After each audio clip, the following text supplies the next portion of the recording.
Hello students, welcome back to study with Deep YouTube channel. And आज के इस video में हम लोग NCERT class 6 science curiosity book के 6 चैप्टर मटेरियल्स अराउंड अस के सारे क्वेश्चन आंसर्स को करने वाले हैं। बच्चों, आप लोग इस वीडियो को पूरा देखिएगा और अगर आप हमारे चैनल पर नए हैं तो चैनल को सब्सक्राइब करके बेल आइकन को प्रेस करके और भी प्रेस कर लीजिए।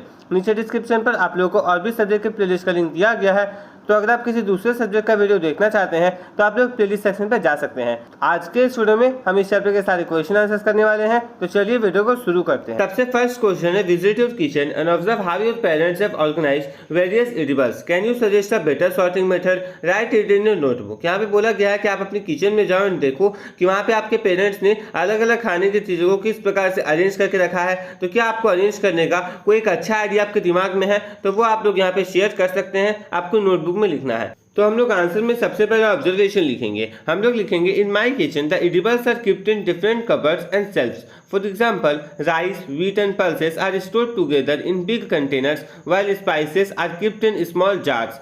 Snacks and ready to eat items are on another shelf. Better sorting method, मैं इसको किस प्रकार से अरेंज कर सकता हूँ तो वो हम लोग लिखेंगे, grains and pulses keep rice, wheat, dal etcetera in one section. दूसरा, spices and condiments arrange in small label jar for easy identification. Third, oil, ghee and sauces keep in one corner away from dry food items. Fourth, snacks and ready to eat food keep in airtight containers on another shelf. उसके बाद अगला है, vegetables and fruits store separately in basket और refrigerator. Sixth है, biscuits and sweets keep in a separate box to avoid ants and insects. इस प्रकार से हम लोग क्या कर सकते हैं, फूड को अरेंज कर सकते हैं। सेकेंड क्वेश्चन है, unscramble the letter column 1 and match with their properties column 2। यहाँ पे बोला गया है कि आपको लेटर्स को अनस्क्रैम्बल करना है, यानी कि उल्टे पुल्टे टाइप के आपको लेटर्स दिए गए हैं, उनको आपको सही तरीके से सजाना है एंड उनको कॉलम 2 वाले लेटर्स के साथ मैच करना है। जैसे कि आप लोग देखो, सबसे पहले आपको क्या दिया गया है, TREMAT। इसका कोई मतलब नहीं निकल रहा है तो हम लोग इसको सजा के करेंगे, मैटर। मैटर किससे मिलेगा, बी वाले से। ऑक्यूपाइज स्पेस एंड हैज मास। उसी हिसाब से सेकंड है, ULSBELO। इसका कोई मतलब नहीं हो रहा है, इसको अगर हम लोग सजा के सही तरीके से लिखेंगे तो ये बन जाएगा सॉल्यूबल। ये किससे मिल जाएगा, डी वाले से। Mixes completely in water. उसके बाद थर्ड में आप देखो, इनसे बनेगा ट्रांसपेरेंट, और ट्रांसपेरेंट किससे मिलेगा, फर्स्ट वाले से। Objects can be seen clearly through it. उसके बाद लास्ट है, ERUSTL। इसका भी कोई मतलब यहाँ पे नहीं बन रहा है, इसका सही जो बनेगा वो क्या बनेगा, लस्टर, और ये किससे मिलेगा, सी वाले से, शाइनी सरफेस। तो इस प्रकार से सेकंड क्वेश्चन पूरा हो गया। अब हम लोग आगे देखते हैं। थर्ड क्वेश्चन है, the containers which are used to store materials in shops and at home are usually transparent. Give your reasons for this. देखिए यहाँ पे बोला गया है कि हम लोग जिस कंटेनर में मटेरियल्स को स्टोर करते हैं, चाहे घर में या फिर जो दुकानदार होते हैं, जब वो मटेरियल्स को स्टोर करते हैं तो वो जो सारे कंटेनर्स होते हैं ना, वो ज़्यादातर जो है ट्रांसपेरेंट ही होते हैं। तो ऐसा करने के पीछे का रीज़न क्या होता है, तो आंसर में हम लोग लिखेंगे, the containers used in shops and at home are usually transparent so that the materials keeped inside can be easily seen. In shops customer can identify the items without opening the container. At home we can quickly know what is inside and how much of it is left. देखिए, जो containers दुकानों में use किए जाते हैं और घर में यूज किए जाते हैं, वो ज्यादातर ट्रांसपेरेंट इसीलिए होते हैं ताकि अंदर में जो मटेरियल रखा गया है, जो सामान रखा गया है, उन्हें आसानी से देखा जा सके। शॉप्स में क्या होता है, दुकानों में हम लोग देखते हैं दुकानदार क्या करते हैं, उसको अच्छे तरीके से एक साफ से कंटेनर में रखते हैं। ऐसा इसलिए ताकि जो कस्टमर्स आ रहे हैं ना, वो आइटम्स को बिना ढक्कन खोले हुए क्या कर पाए, पहचान पाए, और उसे अगर लेना है तो वो ले पाए। दूसरा है, at home we can quickly know what is inside and how much of it is left. हम लोग घर में ऐसा क्यों करते हैं, हम घर में इसलिए ऐसा करते हैं ताकि हमें पता चल जाए कि अंदर में क्या रखा हुआ है, हमें सारे कंटेनर्स नहीं खोलने पड़े, एंड कितना बचा हुआ है ये भी हमें पता चल जाएगा कि अगर कोई चीज़ खत्म होने वाला है तो हम उसको मंगवा लेंगे। फोर्थ क्वेश्चन है, we see chairs made of various materials such as wood, iron, plastic, bamboo, cement and stones. देखिए, हम देखते हैं कि कुर्सी जो है अलग अलग चीज़ों से बना हुआ होता है, लकड़ी से बनता है, आयरन से बनता है, प्लास्टिक से बनता है, बैम्बू से बनता है, एंड भी बहुत सारी चीज़ों से बनता है। Following are some desirable properties of material which can be used to make chairs. Which materials used to make chairs fulfil this properties the most. अब यहाँ पे क्या बोला गया, यहाँ पर ना मटेरियल का आपको कुछ प्रॉपर्टी दिया गया है जिसका हम लोग यूज कर सकते हैं चेयर बनाने के लिए। तो उन प्रॉपर्टी के हिसाब से कौन सा मटेरियल जो है बेस्ट सूटेड होगा वो आप लोग को यहाँ पे बताना है। जैसे कि सबसे पहला हार्डनेस, डू नॉट बेंड और shake on sitting even after long use. यानी कि लंबे देर तक अगर हम लोग उसमें बैठ जाएं तो भी वो टूटे नहीं, बेंड नहीं हो, हिले नहीं, बहुत देर तक, बहुत दिन तक यूज करने के बावजूद। बहुत देर तक बैठना नहीं, बहुत दिन तक भी अगर हम उसको यूज़ करते हैं तो वो टूटे नहीं, बेंड नहीं हो, तो उसके लिए हार्डनेस के हिसाब से हम लोग कौन सा ले सकते हैं। तो हम लोग आंसर में लिखेंगे iron, wood, cement and stone are hard material so they do not bend और shake even after long use. देखिए हम लोग यहाँ पे आयरन, वुड, सीमेंट, स्टोन, ये जो सारे हैं वो हार्ड मटेरियल्स है, तो इनसे बने हुए जो कुर्सी होंगे वो बेंड नहीं करेंगे और शेक भी नहीं करेंगे बहुत लंबे यूज के बावजूद। उसके बाद सेकंड है light weight, easy to lift और to take from one place to another, यानी कि आपको वो वाला जो कुर्सी होना चाहिए वो हल्का होना चाहिए, आप उसे इजिली एक जगह से उठा करके दूसरी जगह ले जा सकते हो। तो यहाँ पे कौन सा हम लोग लिख सकते हैं, वो देखिए लाइट वेट के अंदर आ जाएगा plastic and bamboo chairs are light in weight, यानी कि वो हल्के होते हैं, so they are easy to carry from one place to another, तो उन्हें जो है ना एक जगह से दूसरी जगह लेना बहुत ज़्यादा आसान हो जाएगा। थर्ड देखिए बोला गया है does not feel very cold when sitting during winters, यानी कि ठंड के टाइम पे जब आप उसके ऊपर बैठ रहे हैं तो आपको बहुत ज़्यादा ठंडी नहीं लगनी चाहिए। तो इसके लिए हम लोग यहाँ पे क्या लिखेंगे, इसके लिए हम लोग लिखेंगे wood, bamboo and plastic do not feel very cold in winter so they are comfortable to sit on. देखिए जो वुड होता है, वुड से बना हुआ चेयर होगा, बैम्बू से बना हुआ चेयर होगा, प्लास्टिक से बना हुआ चेयर होगा, उस पर अगर आप ठंडी के टाइम पे भी बैठोगे ना तो बहुत ज़्यादा ठंडा नहीं लगेगा, इसीलिए उन पर बैठना जो है आरामदायक है। लेकिन वहीं पे अगर ठंडी के टाइम पे आप लोहे वाले कुर्सी में बैठोगे तो आपको पता है बहुत ज़्यादा ठंडा लगता है। अगर आपके स्कूल में कभी लोहे का बेंच पे आपने ठंडी के टाइम में बैठा होगा तो आपको पता चला होगा कि लोहा का जो बेंच होता है वो कितना ज़्यादा ठंडा होता है। अब हम लोग देखते हैं फोर्थ क्वेश्चन। फोर्थ क्वेश्चन क्या है वो देखिए, यहाँ पे बोला गया है can be clean regularly and made to look new even after long use, यानी कि ऐसा आपको चेयर लेना है, इस मटेरियल का चेयर लेना है जिसको आप बार बार जो है साफ कर सकते हो, एंड हर बार साफ करने के बाद भी, लंबे समय तक यूज करने के बाद भी अगर आप उसको साफ करते हो तो हमेशा चमकदार नया जैसा दिख रहा है। तो इसके अंदर हम लोग लिखेंगे plastic and iron chairs can be clean regularly and to make look new for a long time. देखिए प्लास्टिक और आयरन के जो चेयर्स होंगे ना उनको हम लोग हमेशा साफ कर सकते हैं, एंड लंबे समय तक यूज करने के बावजूद जो है हम उनको नया जैसा चकचक बना सकते हैं। प्लास्टिक को तो समझ में आता है, आयरन कैसे क्यों होगा, आयरन कैसे इसलिए होगा क्योंकि हम उसे बार बार पेंट करके उसको नया टाइप का बनवा सकते हैं। फिफ्थ क्वेश्चन बोला गया है you need to have containers for collection of first food waste, second broken glass and third waste paper.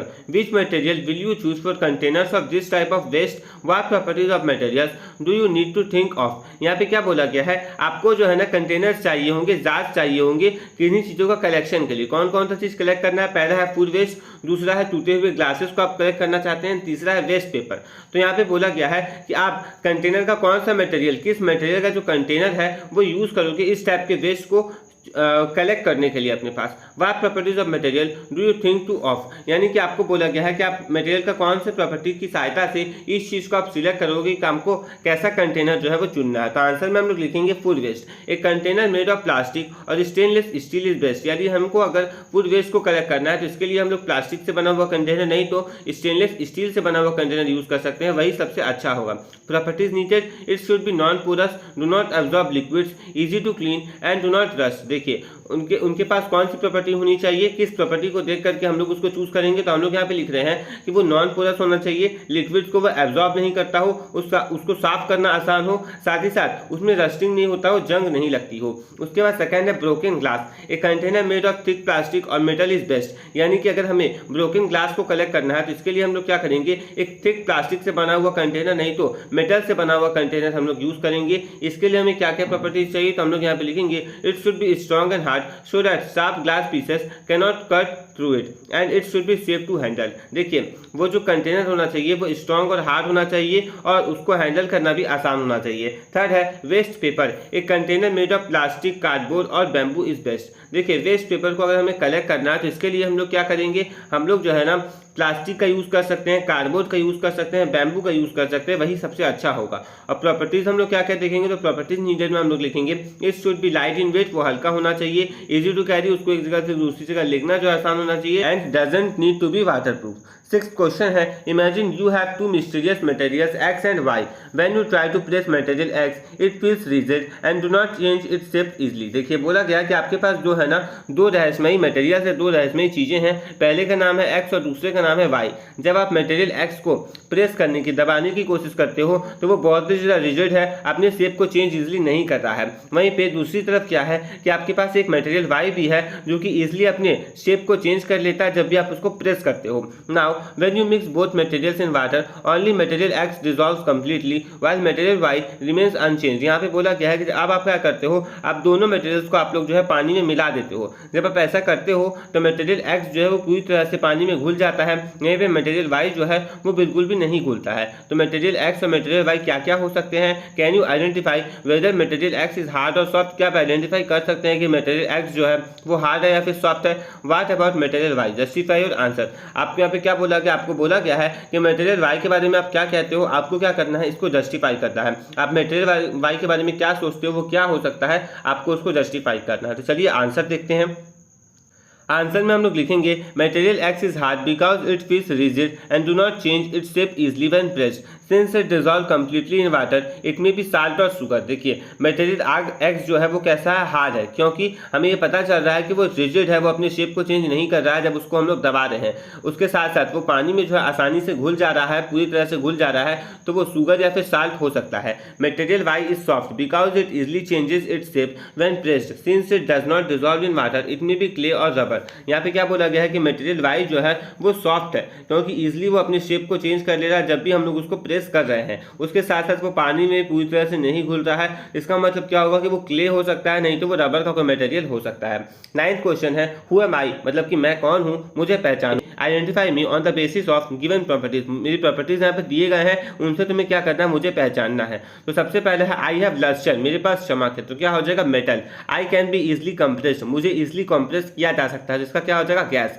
Third है I am hard and soluble in water, मैं बहुत ज़्यादा कठोर हूँ, उसके साथ साथ मैं पानी में घुलनशील हूँ, तो साल्ट या फिर शुगर। डी है you can not see clearly through me, यानी कि तुम मुझसे जो है आसानी से नहीं देख सकते हो, तो इसमें क्या आ जाएगा ट्रांसल्यूसेंट मटेरियल्स। उसके बाद ई है I have mass and volume but you can not see me, यानी कि मेरे पास मास भी है और वॉल्यूम भी है, लेकिन तुम मुझे देख नहीं सकते हो, तो इसका क्या हो जाएगा एयर। 10th क्वेश्चन है you are provided with following materials vinegar honey mustard oil water glucose and wheat flour. यहाँ पे बोला गया है कि आपको कुछ मटेरियल्स दिए गए हैं, जैसे कि विनेगर है, हनी है, मस्टर्ड ऑयल है, ग्लूकोज और व्हीट फ्लोर है। Make any 2 pairs of materials where 1 material is soluble in the other. यहाँ पे बोला गया है कि आपको 2 पेयर बताने हैं मटेरियल के, जिसमें एक मटेरियल जो है वो दूसरे में घुलनशील है। Now make 2 pairs of materials where 1 material remain insoluble in the other material. यहाँ पे बोला गया कि अब आपको 2 और ऐसे ही पेयर बनाने हैं जिसमें एक मटेरियल जो है वो दूसरे मटेरियल में इनसॉल्युबल रहेगा। तो आंसर में हम लोग देखेंगे soluble pairs. First glucose plus water, glucose dissolves in water, अगर आप ग्लूकोज में पानी मिलाओगे तो ग्लूकोज जो है वो पानी में मिल जाता है। दूसरा है विनेगर प्लस वाटर, अगर आप विनेगर में पानी मिलाते हो तो विनेगर जो है कंप्लीटली पानी में मिल जाता है। इनसॉल्युबल पेयर्स में हम लोग क्या क्या लिख सकते हैं, mustard oil plus water, oil जो है वो पानी में डिजॉल्व नहीं होगा, वो उसके ऊपर तैरने लगेगा। उसके बाद दूसरा है व्हीट फ्लोर प्लस वाटर, अगर आप गेहूं का आटा जो है उसको पानी में मिलाओगे तो यहाँ पे क्या लिखा गया, floor does not dissolve it only makes the water muddy. देखिए यहाँ पे बोला गया कि फ्लोर जो है वो घुलेगा नहीं, वो सिर्फ और सिर्फ वाटर को, उस पानी को क्या करेगा, मडी बना देगा। स्टूडेंट्स इसी के साथ ये वीडियो कंप्लीट हो गया। आई होप आपको ये वीडियो अच्छा लगा होगा। अगर आपको ये वीडियो अच्छा लगा तो इस वीडियो को लाइक कर दीजिए, और अगर आप हमारे चैनल पर नए हैं तो चैनल को सब्सक्राइब करके बेल आइकन को प्रेस करके ऑल पे प्रेस कर लीजिए। नीचे डिस्क्रिप्शन पर आप लोगों को और भी सब्जेक्ट के प्लेलिस्ट का लिंक दिया गया है, तो अगर आप किसी दूसरे सब्जेक्ट का वीडियो देखना चाहते हैं तो आप लोग प्लेलिस्ट सेक्शन पर जाकर के देख सकते हैं। हम लोग मिलेंगे नेक्स्ट वीडियो में। Thanks for watching. जय हिंद, जय भारत।